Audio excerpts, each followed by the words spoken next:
Bismillahirrahmanirrahim. Nahmadu wa nasalli ala Rasulil Kareem. Assalamu alaikum. Welcome to the Foreign Ministry. At the invitation of Prime Minister Mohammad Shahbaz Sharif, Crown Prince of Abu Dhabi, Sheikh Khalid bin Mohammed bin Zayed Al Nahyan visited Pakistan on 27 February 2025. It was his first official visit to the country. He was accompanied by a high-level delegation including ministers and senior officials, as well as prominent business leaders. During the visit, 5 MOUs were signed in the fields of banking, railways, mining, and infrastructure development.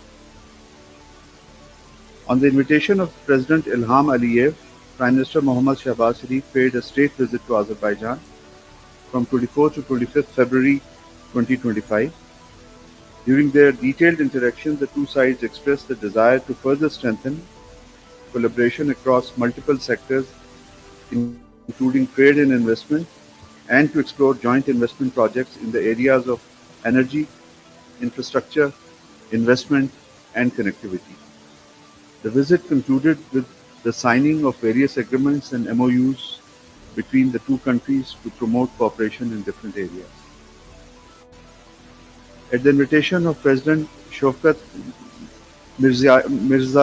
Mirziyoyev, Prime Minister Mohammad Shahbaz Sharif paid an official visit to the Republic of Uzbekistan from 25th to 26 February 2025. The visit underscored the deep-rooted historic and fraternal ties between Pakistan and Uzbekistan and reaffirmed the commitment of the leadership of both countries to further strengthen bilateral cooperation. During the visit, both parties shared their perspectives on improving collaboration across various sectors such as trade, connectivity, culture, and exchanges between people. The discussions emphasized the advancement of regional connectivity via the Trans-Afghan Railway and trade corridors, aligning with the mutual goal of promoting peace, stability, and prosperity in the area.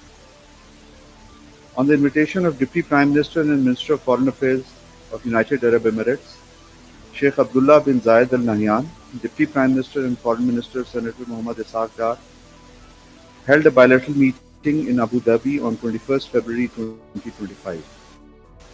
During the meeting, the two leaders engaged in comprehensive discussions to enhance bilateral cooperation across key sectors, including trade, investment, energy, defense, and people-to-people contacts.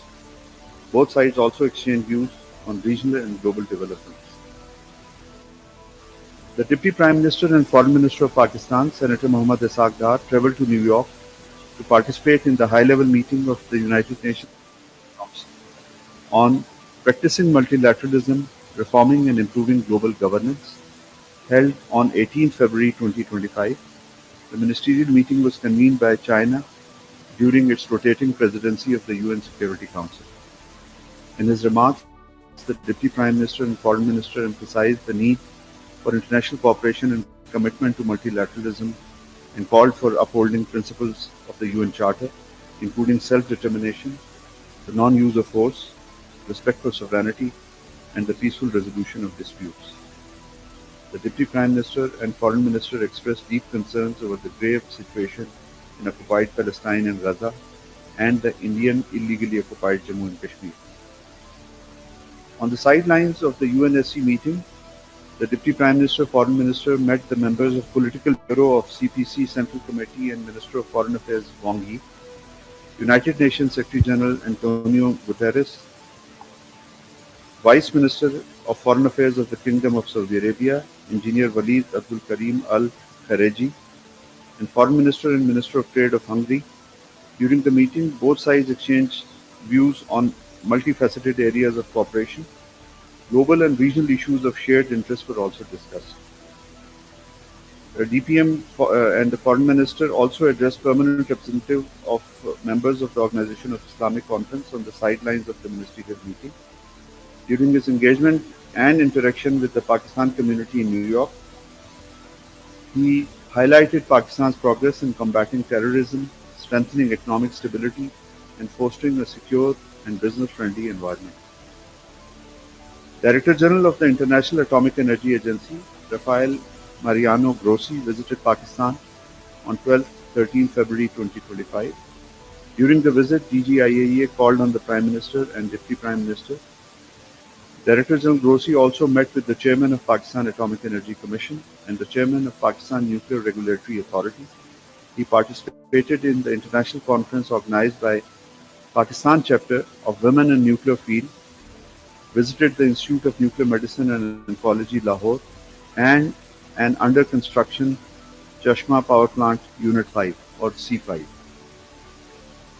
The second round of Pakistan-UK counter-terrorism dialogue took place in London from 17 to 18 February 2025. Pakistan delegation was led by Director General for Counter-Terrorism, Ambassador Abdul Hamid, and the UK side was headed by Joint Director for National Security, Foreign and Commonwealth Office, Kitty Jenkins. Both sides exchanged views on situation in Afghanistan, global and regional landscape, and on the security threats posed by terrorist entities.